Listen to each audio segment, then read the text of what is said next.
Bueno, lo que les decía era el tercer condicionante, les estaba desarrollando, en función que el tercer condicionante de la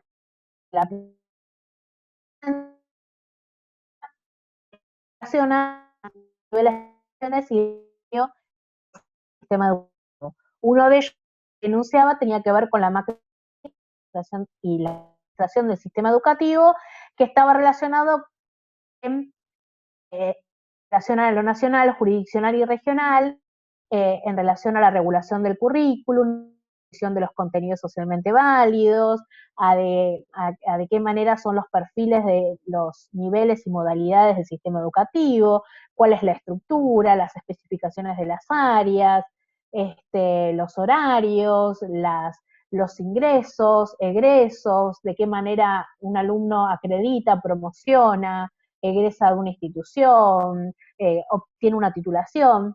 Después las otras decisiones tienen nivel institucional, ¿no? Que sigue con estos lineamientos de lo macropolítico, les decía, pero que se desarrolla en cada institución, cada escuela, con un proyecto. Escuela, empiezan a aparecer las particularidades de cada una de las regiones, ¿no? Y de cada uno de los distritos. Empieza a aparecer el territorio.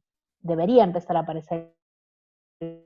Todos seguimos, todas las escuelas de niveles y modalidades, los lineamientos de la jurisdicción de la provincia de Buenos Aires, lo cierto es que no es lo mismo una escuela del paraje de Pavón que una escuela de Mar de Ajó Centro, o no es lo mismo una escuela rural en el camino de la región 18 a una que sea de una escuela de la costa. O sea, son distintas idiosincrasias, distintos objetivos, distintas comunidades y por ende se toman decisiones distintas. Después otros de los elementos que estaban dentro de este tercer condicionante que enuncian estos autores tiene que ver con las situaciones de enseñanza, ¿no? El desarrollo del trabajo del docente en relación a tomar decisiones con respecto a las metas o objetivos a alcanzar, la selección y secuenciación de los contenidos, como decíamos, actividades que se pueden proponer, el tipo de presentación de estos contenidos, los materiales que se van a usar son también, ¿no? Y, y vamos a tener en cuenta son los textos y los materiales de enseñanza, ¿no? Los textos, las guías, los materiales, lo que se va a usar, también es una decisión que interviene al momento de sentarse a planificar y al momento de desarrollar la tarea en el aula, ¿no? No, y también se hace esta selección de textos y de materiales de enseñanza desde un posicionamiento filosófico, desde un criterio personal de cada uno de los maestros y de las maestras, ¿no? Otra de las cuestiones que nos traía este texto era de no perder de vista que la planificación se entiende como un plan general, científicamente organizado y frecuentemente de gran amplitud. En su diseño debe tener en cuenta que el diseño de la enseñanza debe ser científico y reflexivo, y en la página ¿no? La enseñanza requiere de análisis, no puede ser improvisado, si no, no estamos, no lo estamos pensando como situaciones de enseñanza, no lo estamos pensando en procesos de enseñanza, ¿no? Tiene que ser práctico, no debe ser un elemento de control o una carga burocrática, no planificaciones perfectas que se repitan año a año, sino que se ajusten a la realidad en el que se diseña para utilizar. No todos los niños y niñas son iguales de un año a otro, de un ciclo a otro me refiero, ¿no? No es si yo tengo la sala hoy multiedad de 3 y 4 y el año que viene vuelven a designarme a esa sala, no van a ser los mismos niños, no va a ser el mismo año, no va a ser la misma realidad ni los mismos intereses. Entonces las planificaciones tienen que estar pensadas para los destinatarios, ¿no? Y deben estar pensadas desde estos contextos y de respetar, ¿no? La diversidad, la diferencia de estos destinatarios. Y esto de que no tiene que ser un elemento de control, ¿no? Porque a veces pareciera que el docente debe planificar para el director, ¿no? Y el director debe leer de esta planificación y en esta planificación debe estar puntillosa y perfecta y debe tener todos los elementos, pero si es una planificación que se archiva, ¿no? Que se pone en una hermosa carpeta y se archiva y no se repiensa y no se reflexiona y no ve lo que pasa cuando uno presentó la actividad y por ahí funcionó o no, qué elementos se tuvieron en cuenta, qué cosas hay que repensar para la próxima. Si esa planificación no está en constante reflexión y en constante análisis, no sirve, digamos, no cumple el sentido para el que debe ser diseñada. Y después, otro de los elementos que plantea, ¿no? A tener en cuenta que tiene que ser de carácter público. Es decir, que tiene que estar abierta a discusiones. No es que uno tiene que hacer un plebiscito, pero sí tiene que saber que puede ser un espacio para acordar con otros, que además siga una coherencia institucional, uno debe encontrarse con los otros actores de la comunidad educativa, los colegas, los otros maestros, las otras maestras, los auxiliares, los preceptores, los papás y los alumnos, y vuelvo a decir, sin necesidad de ser un plebiscito, sí tienen que estar entendido que es un espacio para generar discusiones y acuerdos de lo que se va a enseñar y cómo se va a enseñar o qué cosas se va a tener en cuenta en relación a las situaciones de enseñanza, ¿no?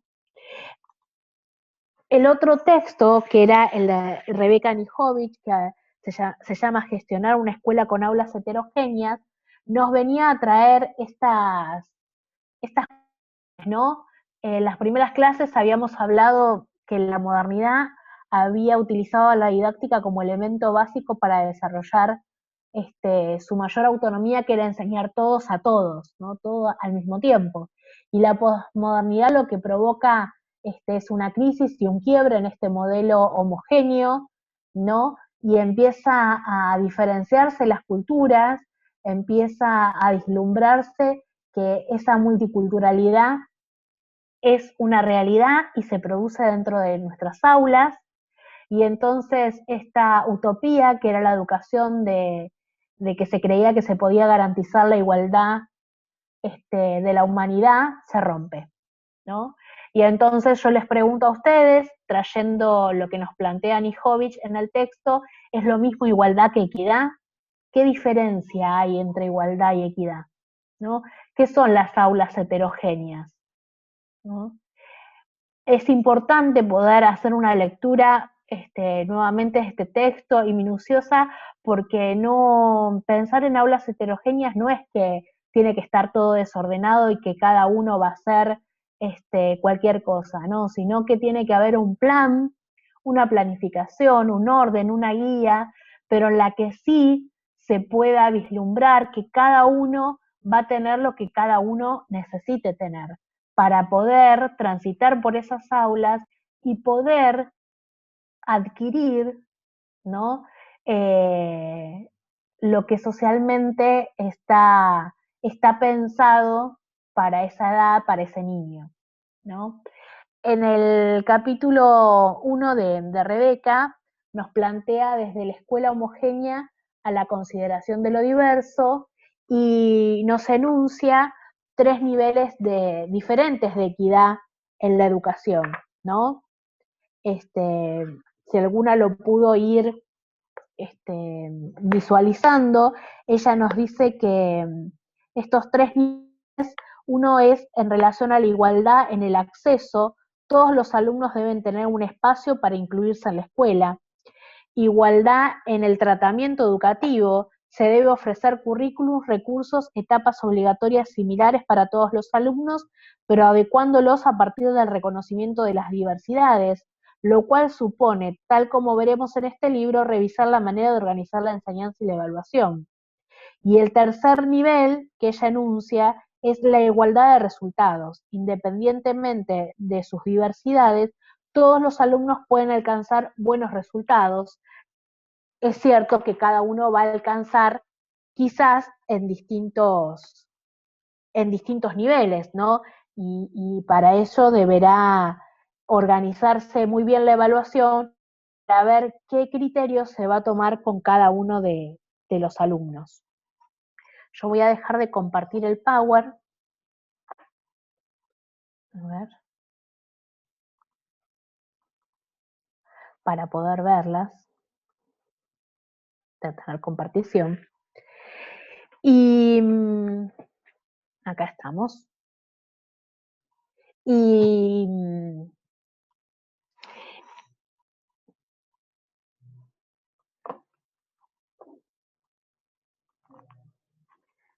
ahí estaba, no se me activaba la cámara.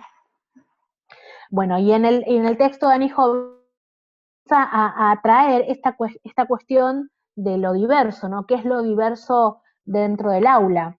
Y me parece interesante traérselos después de haber hecho este foro en el que traíamos recuerdos de escenas áulicas, porque es importante en función de también el trabajo que ustedes van haciendo y que fueron haciendo en las distintas materias, ¿no? De que, de que este enfoque de la diversidad lo que nos trae es pensar, ¿no? Qué complejo es nuestro sistema educativo poder cumplimentar con un aula en la aula pensada en y para la diversidad. Porque lo que es cierto es que andamos a las corridas de tiempos institucionales, de entregas de planificaciones, de contenidos que tienen que estar trabajados para ese año, para esa sala, y muchas veces se nos dificulta bastante poder pensar en las individualidades de cada uno de los niños y niñas que nosotros vamos a acompañar. Entonces yo había, rescatado algunas de las palabras que ustedes estuvieron trabajando en el proyecto de autores y autores, y traía como palabras que aparecían y bastante, el concepto de trayectorias, el concepto de experiencia, el concepto de matriz, el concepto de transformar, el concepto de significativo y el concepto de reflexión. Eran algunas de las palabras que a mí me quedaban dando vuelta en relación a pensar, ¿no? A partir de este texto que trae Rebeca, de por qué lo plantea como un y por qué lo plantea como el enfoque de la diversidad. Claro, También menciona...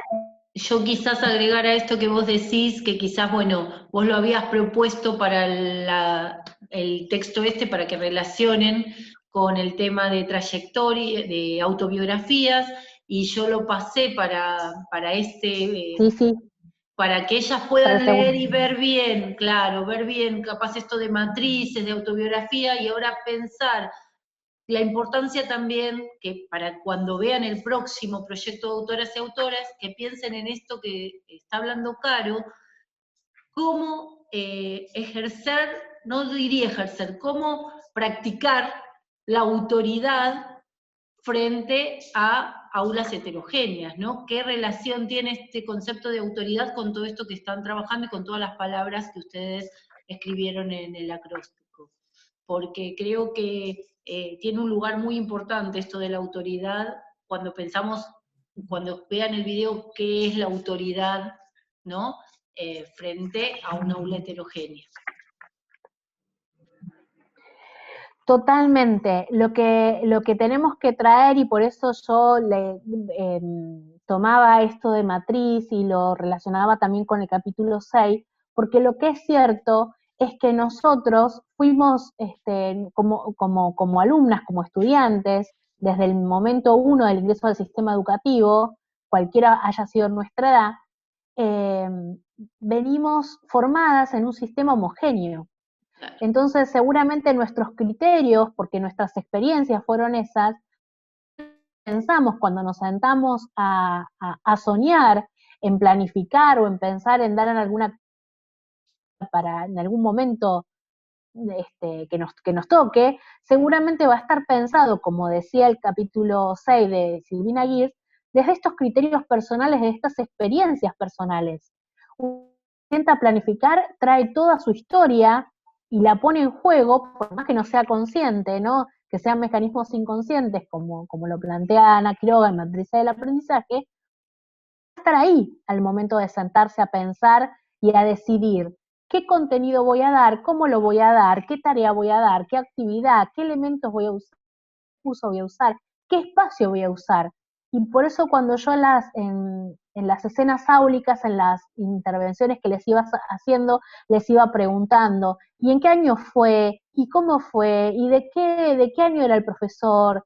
¿Y cuántos alumnos eran? ¿Y cómo estaban sentados? ¿Y qué proponían? ¿Y de qué materia era? Porque no es lo mismo una cosa que la otra, no es lo mismo si, por ejemplo, como alguna de las compañeras ha traído, que había estado encantada con un profesor, ¿no? Por el espacio que daba a la reflexión y a la escucha y a la comprensión, ¿no? Más allá de estos tres enfoques que habíamos hablado, ¿no? Del ejecutivo, del terapeuta y del liberador, ¿no? Más allá de esta cuestión, si era un profesor de construcción de la ciudadanía, y la verdad que no puede no darlo de porque si no, no estaría dando construcción de la ciudadanía, ¿no? Pero sin embargo, un profe de matemática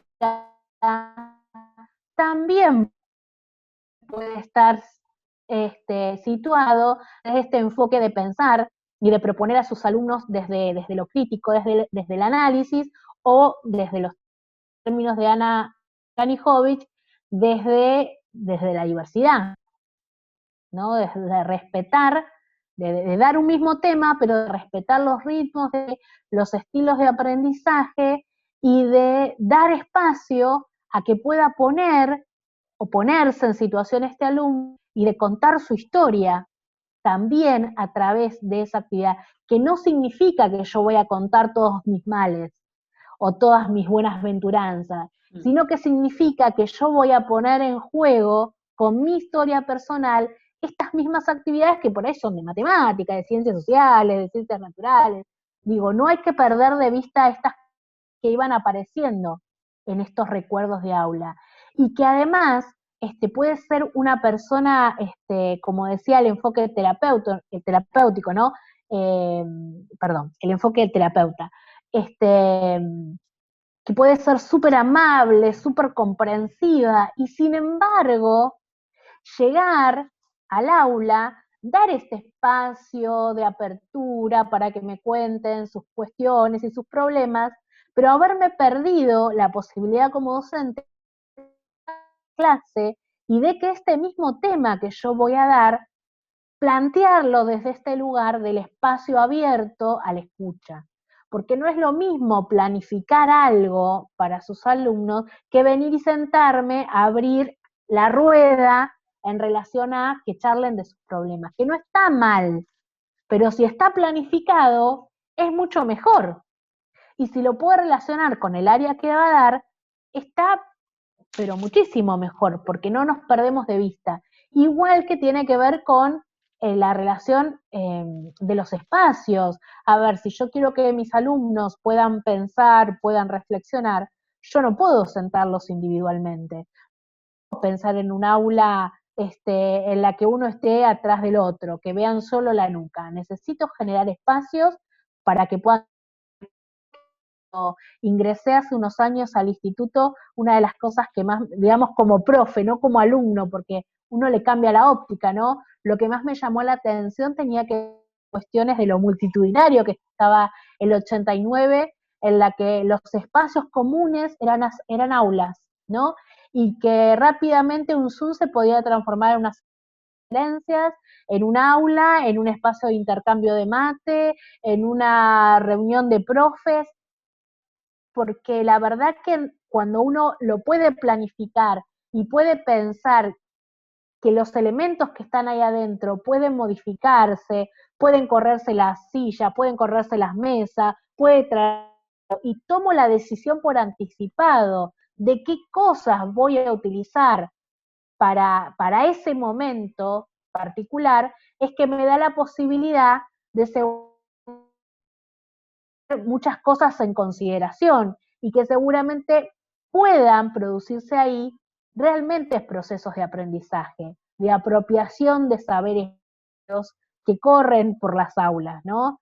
Y que los alumnos puedan tener la decisión, la autonomía, aunque no lo sepan, de poder ir aprendiendo de esos contenidos, pero aprendiendo de, digamos, comprensión, ¿no? Y no solo del proceso de aprendizaje. Entonces las invito a nuevamente a que puedan leerlo y leerlo desde un lugar, desde pensarlo como enfoque, desde pensarlo como derecho. Yo les voy a subir ahí al foro un video de Carlos Escliar, Rebeca Nijovic también lo trae a Carlos Escliar en uno de los párrafos, y es interesante lo que él dice, ¿no? Que cuando uno piensa en una educación en y para la diversidad, tiene que pensarlo en relación a las singularidades, ¿no? Pero no pensarlo, digamos, en una palabra vacía, sino en relación a poder ver cada una de las individualidades, de las historias, desde las personas, desde cuando no solo se pone la emocionalidad, sino que se puede pensar en un espacio de intercambio genuino, se puede pensar que desde las matemáticas y desde las ciencias naturales y de las prácticas del lenguaje se pueden generar estos mismos espacios de reflexión y de intimidad, y se puede poner luego la emocionalidad en el aprendizaje, no se van a estar descuidando los contenidos y la enseñanza de ellos. Por eso es importante que podamos ir retomando los textos y poder ir relacionándolos en función de repensarnos, ¿no? En el posicionamiento que debe tomar un docente del siglo XXI, de un docente que sabe que en el aula existe una diversidad cultural, que no es lo mismo un jardín en Las Toninas que un jardín en Villa Cleria, que un jardín en Mar de Ajó, no porque uno sea mejor y peor, porque uno sea urbano y otro más rural, sino a que cada uno tiene una característica distinta y que es difícil. Hay un video de Ana Nijovic de una conferencia del 2017 cuando habla del concepto de trayectoria educativa, y que ella, bueno, lo cuenta, que en realidad era una investigación de la psicología educativa, ¿no? Y que después ese mismo concepto se fue ampliando y se fue tomando para lo que es sistema educativo, y entonces ella decía en este recuento del sistema educativo argentino, decía, es muy difícil pensar en trayectorias educativas no lineales, es muy difícil pensar en lo diverso en el aula, pensar en aulas heterogéneas y proponer actividades para esas aulas heterogéneas, cuando el sistema educativo sigue siendo gradual, sigue siendo estanco, se siguen pidiendo cierta cantidad de contenidos para la acreditación y la promoción de nuestros alumnos, y entonces sabemos que es difícil, sabemos que es un desafío, pero también sabemos que es posible que un docente pueda ser reflexivo, crítico, que pueda pensar y anticiparse desde la planificación, que es su herramienta fundamental, y que pueda pensar en los espacios, en los tiempos, en los recursos, en los materiales, que sea algo que sea abierto y que no sea improvisado. ¿Sí? Así que yo lo que les voy a subir es esta clase, les voy a abrir el foro, ustedes van a tener el segundo capítulo de Rebeca Nijovic, que es el diseño de la enseñanza en las aulas heterogéneas, y el capítulo 1 del texto de Silvina Geertz, que habla de la construcción social del contenido a enseñar, y nos trae acá, en ese texto, cuáles son las preguntas iniciales, ¿no?, de lo que es el contenido, a qué llamamos contenido y cómo se hace la selección de estos contenidos socialmente válidos, que son los que aparecen en los diseños curriculares. Por mi parte ya estamos extendidas en el tiempo. Le agradezco a Sandra y le agradezco a Juli y a todas ustedes por estar. Cualquier cosa me van consultando a través del foro.